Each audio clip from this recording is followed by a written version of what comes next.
And we find out government's a little nasty on occasion. Hello, Peter. Yeah, at times. Hello, President Trump. Government's a little bit nasty, Peter. You haven't noticed that. You've had a charmed life, right? You tell me. Very charmed. I think you've had a charmed life. I think what I'll do, if you don't mind, numbers have just come out which are rather extraordinary, and I thought I'd play a tape of one of the people who I've respected over the years, from Joe Kiernan and Rick Santelli. This just came out, and we'll just play that for a second. Personal income is up 0.8%. That is almost triple the expectations. I'll tell you that the income numbers, really, for the first 4 months of the year, they're stellar. They're really stellar. I mean, I could go back and look at the first 4 months of many different years. Really very strong numbers, and you're right. This administration is criticized for just about everything under the sun. I've never, ever in my lifetime had glimpses into the politics of an administration in the form of transparency like this one. Why don't we be, give credit where credit is due? Income really shooting up. Rick, I also thought everybody was going to get one last order of imports that were going to be tariffed, and they were loading up on things. How the hell they already fix the trade, or not fix it, but to cut it in half? That's crazy. So there wasn't a lot of front loading of things that they needed before the tariffs hit. Yeah, I'll tell you what, it really does call into question some of the conventional wisdoms. And, it's going to be interesting to see what happens next month when we get this number, or we see some of the other numbers like current accounts, see how they fared. Because I don't know, I've been watching these numbers a long time. I don't think I've ever seen the trade deficit cut in half in 1 month. Not bad. Woo. Right? Not bad. Come on, guys.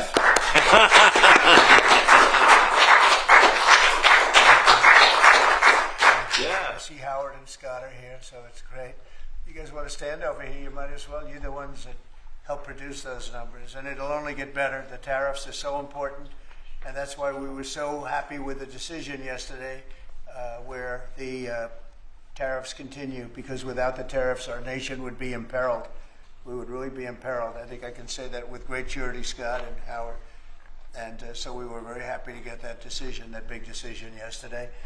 And today it's about a man named Elon, and he's one of the greatest business leaders and innovators the world has ever produced. He stepped forward to put his very great talents into the service of our nation, and we appreciate it.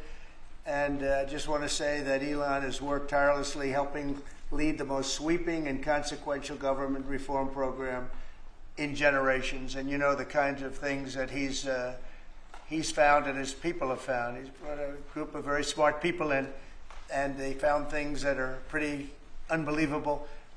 I have to say that the numbers that we're talking about are substantial, but they're going to be very much more substantial with time, because many of the things that we're working on right now, we're going to have to remember Elon as we find them, but the numbers could double and triple because many things, we don't want to go out with them until we're sure, but we've found things that are unbelievably stupid and unbelievably bad. With the Department of Government Efficiency, Elon's delivered a colossal change in the old ways of doing business in Washington. Doge has installed geniuses with an engineering mindset and unbelievably talented people and computers. I actually asked Elon one time, what's their primary thing? And they have a lot of primary things, all having to do with being smart. But he said the thing that they're really the best at is working with computers, so that they can't be outsmarted by somebody that's not so honest, that happens to also be good with computers, but not as good as these people. But the mindset in the senior ranks of every federal department, and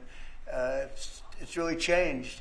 And with Elon's guidance, they're helping to detect fraud, slash waste, and modernize broken and outdated systems. So as you know, we're talking about various systems and changing systems. And, sadly, it takes a long time to do that. You'll change, let's say, a system at IRS and computerize it properly, where the job can be done in 1/10 the time, but it takes sometimes years to rebuild those systems. But we've started, in many cases we've started. I will say that this has less to do with Elon, but the air traffic control systems, we're bidding out to the best companies in the world, those systems right now. They were what the previous administration was horrible what they did. They spent billions and billions of dollars, and in the end, it didn't even come close to working. They tried to hook up wire to copper, and it can't be done. And they just spent billions of dollars and just wasted money. Actually made the system much worse. So we're going to get a brand new modern system. Congress is working with us on that, and we're going to get it done as quickly as we can. But it's in the works, and once it's done, it'll be good for 30 years. But we have a system that's 48 years old and would have a modern computer hooked into a very outdated computer, and they don't hook up. I mean, they didn't hook up. So after spending billions of dollars, they turned on the system, and it in never any cases from local to countrywide, they never worked.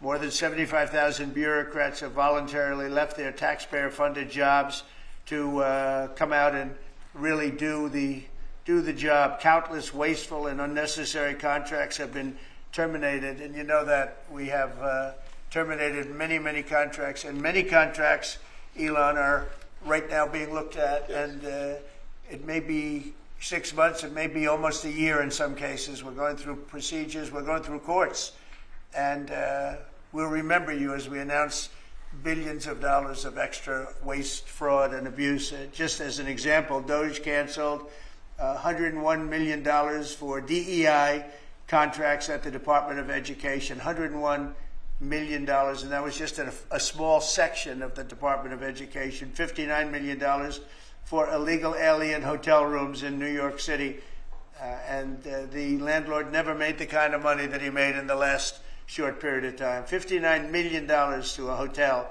in New York City, $45 million for diversity, equity, and inclusion scholarships in Burma. In Burma, does anyone know about Burma? $42 million for social and behavioral change in Uganda. $40 million to improve the social and economic inclusion of sedentary migrants. I can say it's $2 billion to Stacey Abrams and her environmental movement. There was $100 in the account, and all of a sudden they found $2 billion in the account. And I assume that's being looked at. I don't know. I'm not sure, but I assume that's being looked at. Think of that, $2 billion. And then Lee will tell you there's another one over there for $20 billion being spent on another environmental question. $20 billion, not 20 million, a lot, not 200,000, which is a lot. So think of it, in her case, you have $100, and now all of a sudden she gets hit with an infusion of $2 billion just before I take office. $20 million for Arab Sesame Street in the Middle East. Nobody knows what that's all about. Nobody's been able to find it. $8 million for making mice transgender. So they spent $8 million on making mice transgender. And those are better than many of the others. I could sit here all day and read things just like that, but we have other things to do. So it's much, much more than just that. We're totally committed to making the DOGE cuts permanent and stopping much more of the waste in the months to come. We want to get our great, big, beautiful bill finished and done. After that, we put some of this into the bill, but most of it's going to come later. We're going to have it cauterized by Congress, affirmed by Congress. In some cases, we'll make cuts. In some cases, we'll just use it in a different layer to save the money. But it's hundreds of billions of dollars. DOGE has also fully modernized the federal retirement process and continues to work very hard on the IRS modernization. But we're taking that over with DOGE. Many of the DOGE people, Elon, are staying behind, too, so they're not leaving. And Elon's really not leaving. He's going to be back and forth, I think. I have a feeling. It's his baby, and I think he's going to be doing a lot of things. But Elon's service to America has been without comparison in modern history. He's already running one of the most innovative car companies in the world. You look at his factories and compare them with some of the old factories we have, and it's a big difference. And the most successful space company, and I guess in history you would have to say the largest free speech platform on the internet, etc. Yet Elon willingly, with all of the success, he willingly accepted the outrageous abuse and slander and lies and attacks because he does love our country. I know that very much. He loves our country. He comes from another country, a country that's going through trials and tribulations, I would say.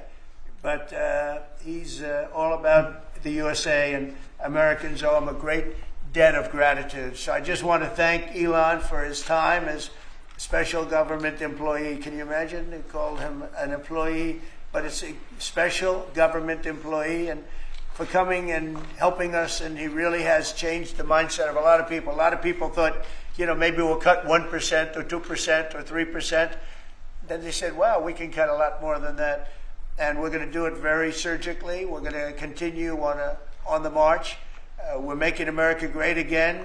When I was in Saudi Arabia, and we were in, as you know, 3 really great countries, predominantly the 3. Qatar was great. UAE was great. Saudi Arabia, incredible. Such an incredible experience to be in those 3 countries. But the Crown Prince of Saudi Arabia, and I must tell you, the great leaders of the other 2 that we just mentioned, they all said the same thing, that the United States is the hottest country right now anywhere in the world. And 6 months ago, we thought it was dead. It was like a dead country. And it would have been a dead country if we didn't have the right result on November 5th. It would have been a horrible, horrible situation was going on with the borders, with transgender for everyone, men playing in women's sports, and so much more. But they were saying the hottest country anywhere in the world. And then I played that little clip because I was one person who was respected, or 2 people, because Joe was in that one too. Joe's a good man. But that was one group of people saying something about the success of what we've done over the last 4 months. They cannot believe it. In the one case, they said they've never seen anything like it as long as they've been doing what they've been doing. They've been doing it for a long time. So I want to thank Elon for helping. And again, the United States right now is the hottest country anywhere in the world. There's no country as hot, and we're doing really well. When I left, we had no wars, we had no problems. We defeated ISIS, we rebuilt our military, and we had no inflation. And when I came back, we had a lot of inflation. We had wars all over the place. We had the embarrassment in Afghanistan where we gave up billions and billions of dollars of military equipment, the most embarrassing moment in the history of our country, I believe. I believe that strongly. We have Russia with Ukraine. We had the attack in Israel in October, the horrible attack, October 7th. Horrible, horrible attack. Nobody's ever seen anything like it. And now we have something where we're really healing a lot of that. We stopped India and Pakistan from fighting. I believe that could have turned out into a nuclear disaster. And I want to thank the leaders of India, the leaders of Pakistan, and I want to thank my people also. We talked trade. And we said we can't trade with people that are shooting at each other and potentially using nuclear weapons. And they're great leaders in those countries, and they understood, and they agreed. And that all stopped, and we're stopping others from fighting also, because ultimately we can fight better than anybody. We have the greatest military in the world. We have the greatest leaders in the world. We put one of them in charge of the Joint Chiefs of Staff, as you know, General Raisin Kane. And we wiped out ISIS, completely wiped out ISIS in 3 weeks. They said it would take 5 years, and we did it in 3 weeks. And that's the way it is, but we don't want to have to use our military. We want to be peace through strength when we can, and that's the way we're going to have it. So I just want to thank Elon and all of his people. Most of those people are staying, almost all of them are staying, and they're going to be with us. And you're going to see the results coming long into the future. Even a year and 2 years later, you're going to see a lot of the results, and those hundreds of billions of dollars are going to be adding up, and they're going to continue to add. It'll be interesting, really interesting to see what the final number is going to be. But again, Elon gave an incredible service. Nobody like him, and he had to go through the slings and the arrows, which is a shame because he's an incredible patriot. The good news is that 90% of the country knows that, and they appreciate it, and they really appreciate what he did. And I gave him a little special something we have here. Thank you. A very special that I give to very special people. I have given it to some, but it goes to very special people, and I thought I'd I'd give it to Elon as a presentation from our country. Thank you. Thank you, Elon. Thank you. Take care of yourself. Thank you. You see the lock. The lock on this is amazing. That's right. Large lot. Well, let me say perhaps a few words that this is not the end of Doge, but really the beginning. My time as a special government employee necessarily had to end. It was a limited time thing. It's 134 days, I believe, which ends in a few days.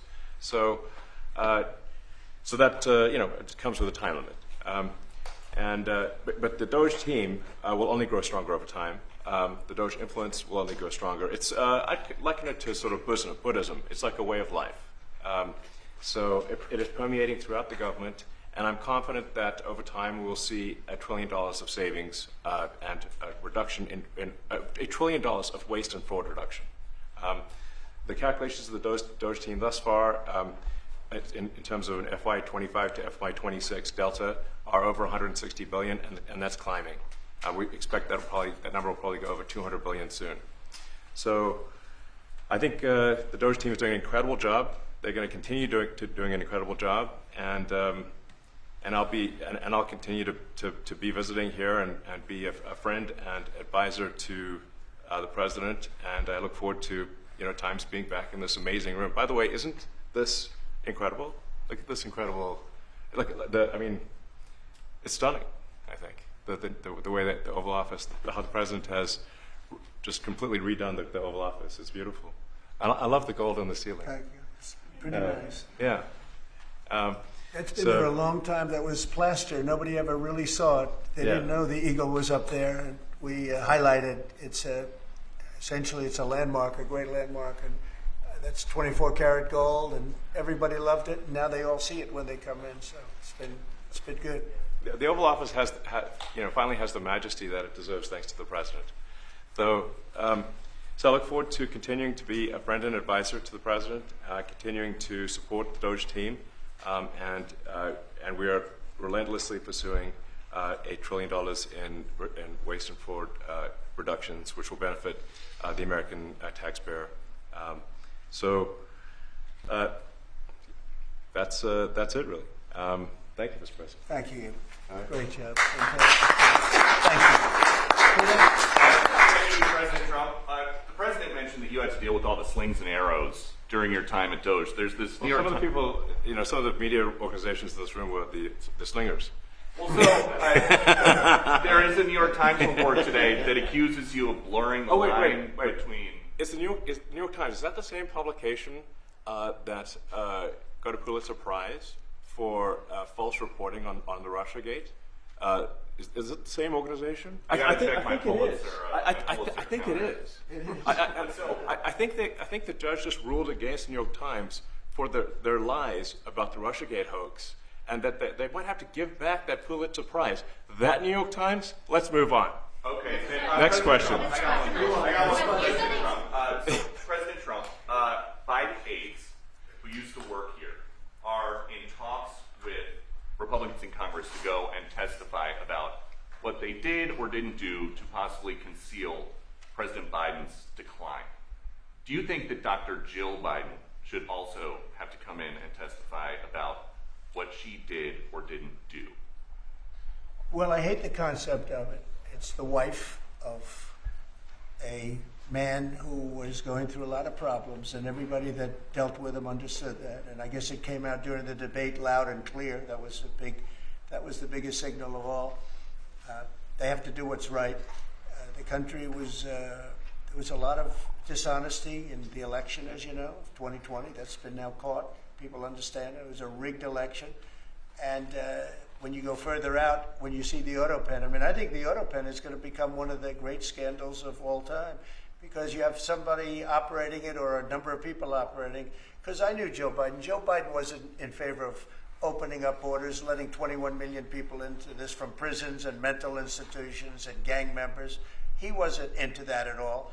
And who signed these orders, proclamations, and all of the different things that he signed that set our country so far back, that was so bad for our country. With the auto pen, how would it work? Like, we're in the Oval Office right now. If there was a group of rogue staffers that worked for you, who wanted to advance a bill or an executive order without your knowledge, how could they do it?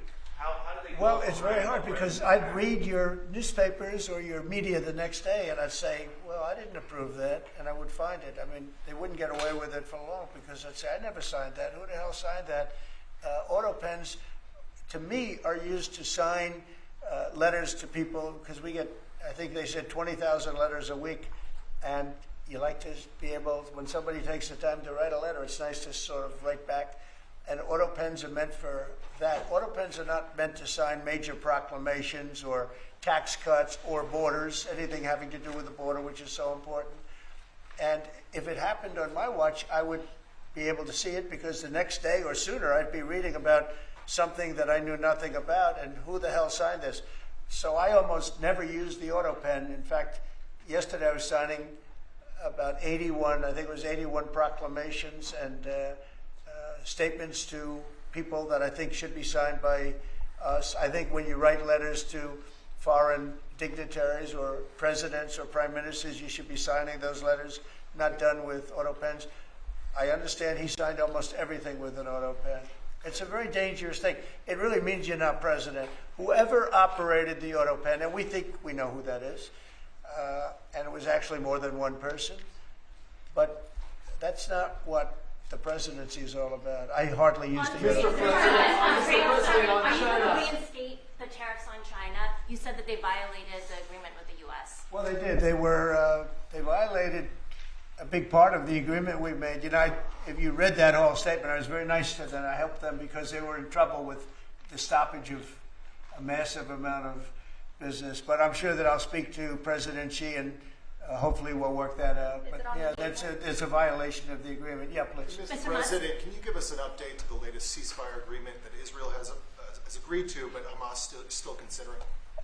Well, they're very close to an agreement on Gaza, and we'll let you know about it during the day or maybe tomorrow, and we have a chance of that. And I think we have a chance of making a deal with Iran also. They don't want to be blown up. They would rather make a deal, and I think that could happen in the not-too-distant future. That would be a great thing if we could have a deal without bombs being dropped all over the Middle East. That would be a very good thing. They can't have a nuclear weapon. We want them to be safe. We want them to have a very, very successful nation. Let it be a great nation, but we can't have that. They cannot have a nuclear weapon. It's very simple. And I think we're fairly close to a deal with Iran. Mr. Musk, a question for Elon. Yeah, please. You said just now that you look forward to being a friend and advisor to the president. So do you expect to continue advising the president and Doge informally, or are you going to sort of shift your focus entirely to your companies? Well, I expect to continue to provide advice whenever the president would like advice. I hope so. I mean, yeah, I expect to remain a friend and an advisor, and certainly if there's anything the president wants me to do, I'm at the president's service. Mr. Musk, on Doge, you said that there was $1 trillion promise for cuts from. Yes, I think we do expect over time to achieve the $1 trillion. But what have you found in your time here was the biggest roadblock to getting those cuts? Was it the cabinet, or was it Congress, or something else? What was the biggest roadblock from your work? It's mostly just a lot of hard work. It's really not any one person or Congress. It's going through really millions of line items and saying just each one of them makes sense or does not make sense. Obviously, at times when you cut expenses, those who are receiving the money, whether they're receiving that money legitimately or not, they do complain. And you're not going to hear someone confessing that they received money inappropriately. Never. They're going to always say that they received money appropriately for an important cause. Naturally, that's what you'd expect. So we just have to. It's just a lot of work going through the vast expenses of the federal government and just really asking questions. What's this money for? Are you sure it's actually being used well? Many times we can't even find anyone who defends it. So for a lot of the expenses, there is actually no defender at all. And then we have to just work through the process of stopping the spending, where there's often literally no defender. Nobody even knows why the money's being spent. It's truly absurd. I mean, we find situations where there are millions of software licenses with 0 people using them. 0. Exactly. This is the quizzical expression. You're like, surely, if there's millions of software licenses, someone should be using them. No, and then we've got to go through the process of saying, okay, look, if no one's using the software, we need to terminate this software license agreement. That's everywhere in the government, by the way. Mr. Musk, what do you think would be easier, colonizing Mars or making the government efficient? It's a tough call, but I think colonizing Mars and making life multiplanetary is harder. And as I said, we do expect to achieve over time the $1 trillion of savings. We can't do it in like a few months, but if you say by I think the official end of DOGE, which the president may choose to extend, is the middle of next year. If you say by the middle of next year, with the support of the president and Congress, could we achieve $1 trillion of savings? I think so. We're on track to do so. Do you have faith that Congress is going to Go ahead. Mr. President, you had mentioned earlier in the week that DOGE had become a whipping boy, and as the president mentioned, you went through a lot to go through this process. Yeah. Was it worth it for you, and what would you change? Yes, so what we found was happening was that if there were any cuts anywhere, then people would assume that was done by DOGE. And so we became like essentially the DOGE boogeyman, where if any cut anywhere would be ascribed to DOGE. A friend of mine's daughter, who's at law school at Georgetown, thought that DOGE had cut the Senate, the internships the legal internships for the Senate, and we have nothing to do with that. So if they have been cut, it's not to do with us, just as an example. So, it just became a bit ridiculous where any cut anywhere was somehow DOGE, and including things that made no sense, and we would agree made no sense. There are many things that occur in the government because it's the banal evil of bureaucracy. It's sort of the frankly largely uncaring nature of bureaucracy. It's as the great Milton Friedman said, money is spent most poorly when it is someone else's money being spent on people you don't know, and that's how federal spending is. And then you can't really even blame the individuals because the way the government works is complaint minimization. So. When you do when someone within the government tries to stop that money being spent, there's usually someone that complains.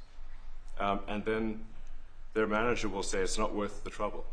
Just pay it anyway. That happens over and over again. So was it worth it? I think it was an important thing. I think it was a necessary thing, and I think it will have a good effect in the future. Thank you, President Trump. This week there was a video on board a plane that showed the First Lady of France slapping her husband, Emmanuel Macron. Do you have any world leader to world leader marital advice? Make sure the door remains closed. That was not good. Yeah. No, I spoke to him, and he's fine. They're fine. They're two really good people. I know them very well, and I don't know what that was all about, but I know them very well, and they're fine. I got a little shiner here. What do you think about Was the there? Democratic Party plan to avoid being swept in every battleground state again by spending $20 million to study how to speak to American men? Well, they spent 2.8 billion. We spent 1.5. We spent much less. We spent about half of what they spent, and at the end they were $28 million short. They had to be. They spent 2.8 billion. It's a lot, but they couldn't get 28 million at the end, and now they want to spend. I read that they want to spend money to learn how to talk. That's fake. You don't want to be fake. You shouldn't have to hire consultants to say what America needs, because then the consultants should be running the deal, not them. But I read that they want to spend a lot of money in each state. So we won all 7 swing states, 7 out of 7. We won a lot more than that. We won the popular vote. We won everything, and they want to spend money to find out what they did wrong. And I mean, I could tell you what they did wrong. I could tell you every one of their programs. When they say men playing in women's sports, I would say that's not a winner. When they say transgender for everybody, I think that's not a winner. When they say open borders so the entire world population of criminals can pour into our country, I don't think that's a winner. I mean, I just gave them that for free.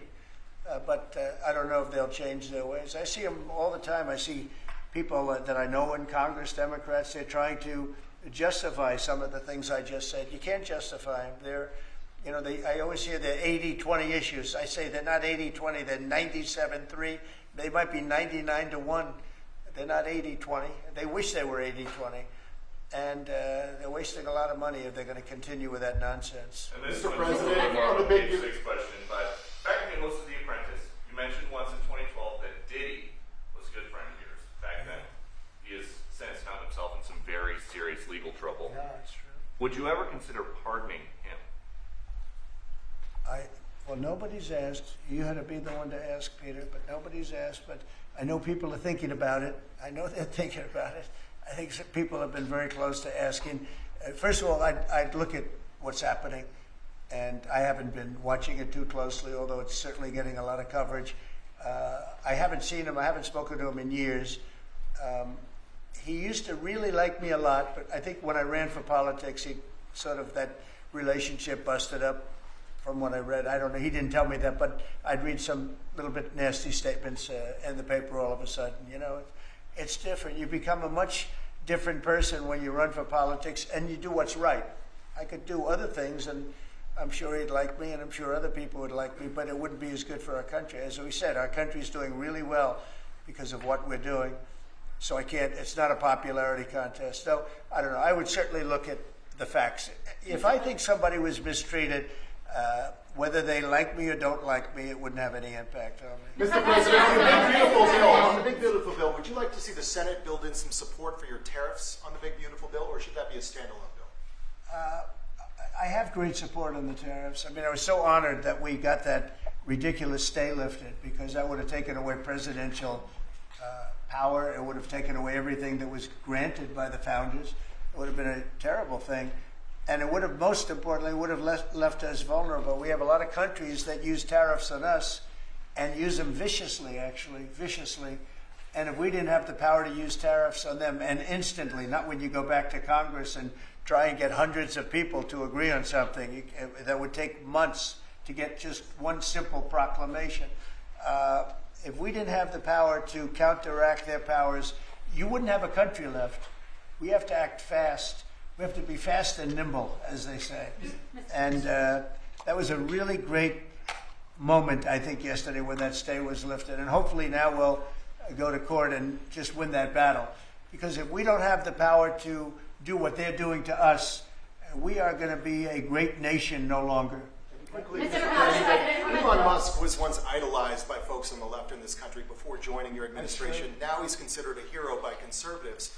Why do you think this man, what he's done in American life, has been so politicized? Does it Well, his life has been amazing. I mean, I look at so many different things. I look at that rocket being, guided back into position. I've never seen that before. I thought it was a space movie. I thought it was a movie. You look at what he's done in terms of communication. It's been unbelievable. So many different, even tunnels going underground, not having to go through all the process of going, he's got a company that does that. He's got so many different companies. Starlink, as an example. He saved a lot of lives, probably hundreds of lives in North Carolina. I don't even know if you remember, but I called you. They needed Starlink in North Carolina.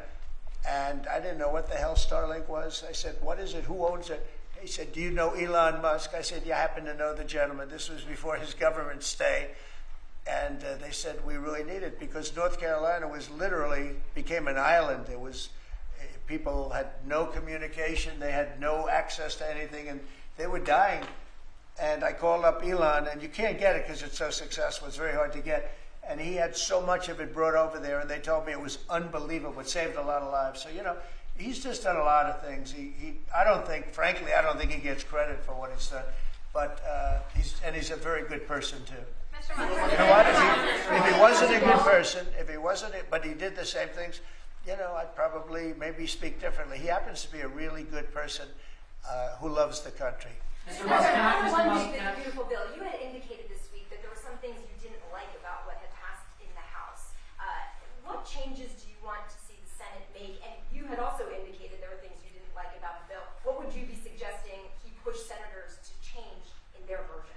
Well, I'll tell you, I'll go first. It's an unbelievable bill. It cuts your deficits. It cuts, it's a huge cutting. But there's things I'd like to see maybe cut a little bit more. I'd like to see a bigger cut in taxes. It's going to be the largest tax decrease or cut in the history of our country. I'd like to see it get down to an even lower number. I was shooting for a slightly lower number. I would have liked to have done that. But with all of that being said, when you look at the tax cut and the fact that the original tax cut, which made us so successful, we had the most successful 4 years in the history of our country, the economy, and this is going to be even better. And you see that by the reports that came out just yesterday or tonight. I guess they were released this morning at 8 o'clock. You see the kind of numbers where somebody that's a pro is like, whoa, I haven't seen numbers like this since I've been doing this. These are human emotions of professionals that have never seen numbers like, and we've just started. The bill is a great bill. It's going to be jiggered around a little bit. It's going to be negotiated with the Senate, with the House. But the end result is it extends the Trump tax cuts. If it doesn't get approved, you'll have a 68% tax increase. You're going to go up 68%. That's a number that nobody's ever heard of before. You'll have a massive tax increase. If it does get approved, you'll have a large tax cut, the largest we've ever had. When you add the past tax cuts that we got you, the Trump tax, they call them the Trump tax cuts. It's an amazing bill. It does amazing things. With all of that, it's going to be adjusted a little bit over the next coming weeks, and I think it's going to be passed. The Republicans want to pass it. With all of the great things it does, including an extension of debt, it's the extension. We have to extend the debt. If we don't extend debt, we're in default. Now, the Democrats might like our country to be in default, but in 250 years, we've never been in default. That was handed to them by a very well-meaning man that gave it to them because he thought it was the right thing to do. It could have been their problem before the election, but this man thought it was the right thing to do, and he was well-meaning. I don't hold anything against him for that, but that was put on our plate when it should have been on the Democrats. September 28th, a famous date. It should have been taken care of by the Democrats, but this person, a man of power, gave it to us so that in June that comes due. Well, we have to take care of that because if we don't take care of it, we have a country in default, and we don't ever want to have a country in default. I'll tell you, a certain senator, Elizabeth Warren, said that she would never, ever allow a default on our debt. She would never let it happen. And she would like to get rid of the debt ceiling, what's called the debt ceiling. I call it the debt extension because we really need an extension. That she'd like to see that gotten rid of. And there are many people that agree. Many Democrats agree with that. But we gave that through, and I don't want to say an error. He did it well-meaning. They gave that to us. It was a Democrat problem just before the election. Would have had a huge impact on the election. And to our benefit, we won anyway, but to our benefit. But felt that really for the good of the country, we should extend that. But Elizabeth Warren and various other people would like to see that. Her whole career, she wanted to see it terminated, gotten rid of, not being voted on every 5 years or 10 years. And the reason was because it's so catastrophic for our country. And I always agreed with her. That was one thing I agreed with her on. Now, I haven't spoken to her, but I would say that if you asked her that question now, she'd say, no, it's their problem. But it's a very unfortunate situation. It's a very unfair situation. And she happened to be right on that. It should be gotten rid of, or it should simply be extended. But that's one of the things that gets taken care of in this bill. That automatically gets extended for a 4-year period, and it should be. But I agree with Elizabeth Warren on that. I think you should get rid of it. It's too catastrophic. Mr. Musk, what Yeah, please, changes go ahead. do you want to see, Mr. Musk, to the bill? And to international students, are they still welcome to study in the United States? And one question for Mr. Musk. To students, well, we want to have great students here. We just don't want students that are causing trouble. We want to have students. I want to have foreign students. I think Harvard, it's close to 31%. That's a lot. Our country's given $5 billion plus to Harvard over a short period of time. nobody knew that. We found that out. I wouldn't say that was a Doge thing, but we found that out over a period of time. That was sort of a Trump thing. We ended up in litigation for other reasons because they're very anti-Semitic. And in finding out and in going through the books, we found out that the country gave them $5 billion plus, much more than that actually. And we're having it out with them, and let's see what happens. I think we have a very good, well, it's a very sad case. It's a case we win. We can't lose that case because we have the right to make grants. We're not going to make any grants like that. But I don't think Harvard's been acting very nicely. I think Columbia wants to get to the bottom of the problem. They've acted very well. And there are other institutions, too, that are acting, but Harvard's trying to be a big shot. And all that happens is every 3 days we find another $100 million that was given. 2 days ago, we found $200 million more. The money's given to them like gravy. I'd like to see the money go to trade schools, where people learn how to fix motors and engines, where people learn how to build rocket ships. Because, you know, somebody has to build those rocket ships. Yeah. And I'd like to see trade schools set up, because you could take $5 billion plus hundreds of billions more, which is what's spent. Absolutely. And you could have the greatest trade school system anywhere in the world. And that's what we need to build his rockets and robots and things that he's doing, and to build lots of other things. And, you know, I went to school with people. In some cases, they weren't good students, but they could fix the engine of a car better than anybody I've ever seen. They could take it apart blindfolded. They had an ability at that. And they did very well. They made a lot of money. You know, it's a very skilled job. It's great. But I'd like to see a lot of money going into trade schools. I've always felt that. And we probably found our pot of gold, and that's what's been wasted at places like Harvard. And the money's been wasted. Yeah, please. Yeah. I wanted to ask quickly, Mr. Musk, is your eye okay? What happened to your eye? I noticed there's a juice there. Well, it wasn't. I wasn't anywhere near France, so.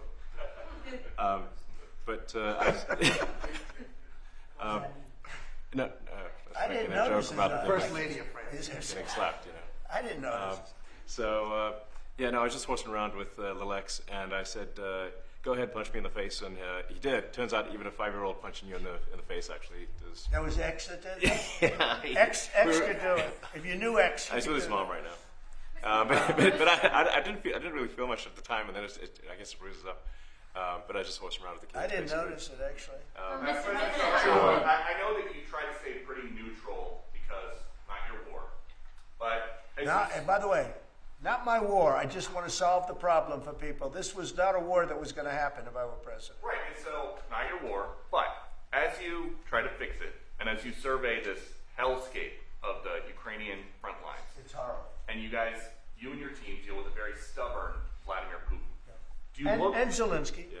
But do you look at this Very stubborn conflict Zelensky too. any differently now? Like, do you look at this and see Putin as the good guy or the bad guy? So I've known him very well. And I went through a lot of things with him because Russia was, you know, the Russia hoax turned out to be a total hoax. New York Times, they got a Pulitzer Prize. They have to give back the Pulitzer Prize. That's my lawsuit. And they're doing very poorly in that lawsuit. But, you know, they wrote stories about how it was true and it was false. And, you know, a lot of Washington Post also. I have gotten to see things that I was very surprised at. Rockets being shot into cities like Kiev during a negotiation that I felt was maybe very close to ending. We were going to solve a problem, and then all of a sudden rockets got shot into a couple of cities and people died. I saw things that I was surprised at. So, and I don't like being surprised. So I'm very disappointed in that way. With that being said, I'd like to see it end. 5,000 people, I think the number's even more than that, but 5,000 people a week are being killed. Mostly soldiers, but also people that live in little cities and towns throughout Ukraine. And I'd like to see that stop. And I asked Caroline this yesterday, but I want to ask you directly. So many of the things that you're trying to do are held up in court right now. Yeah. If the courts are going to have so much influence over U.S. policy, do you wish you would have just become a judge instead? Yeah, well, look, it wasn't meant to be that way. If you look at the founders, the president had certain powers, and you have your three groups, and they all had supposed to be pretty equal powers. But you can't have a judge in Boston running foreign policy in places all over the country because he's got a liberal bent or he's a radical left person. That's what the executive branch is for. And you have checks and balances. But we had millions of people pour into our country, many criminals poured into our country, murderers, mental institutions from all over the world being emptied out into our country. And if we don't get them out and get them out quickly, could lose your country very easily. This is a bad, that anybody would allow this to happen to our country.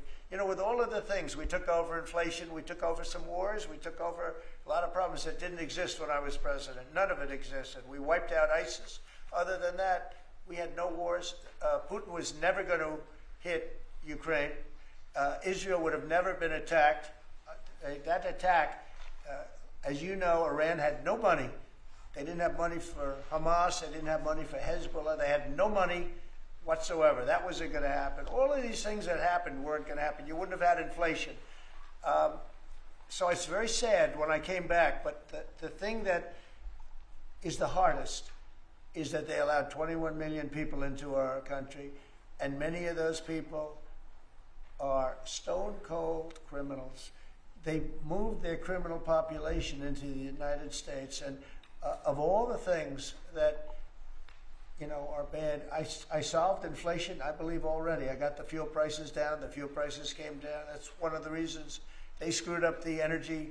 They screwed up the cost of gasoline and oil and gas. And you had tremendous inflation, the greatest inflation probably in the history of our country under Biden.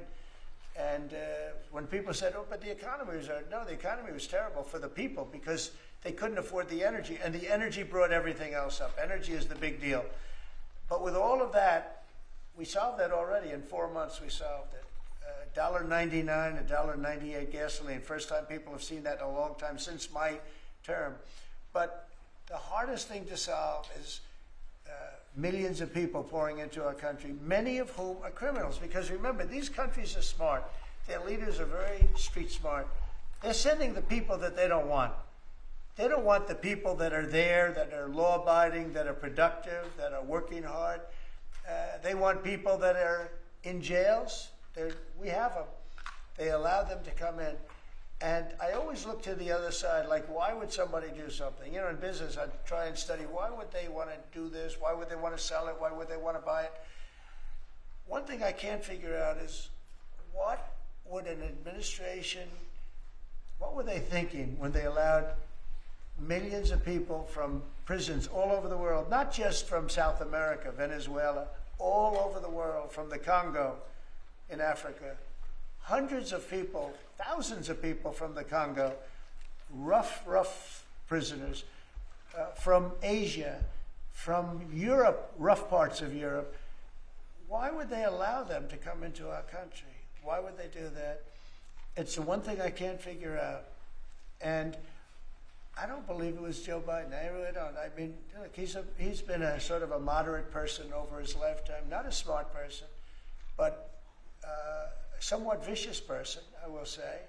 If you feel sorry for him, don't feel so sorry because he's vicious. What he did with his political opponent and all of the people that he hurt a lot of people, Biden.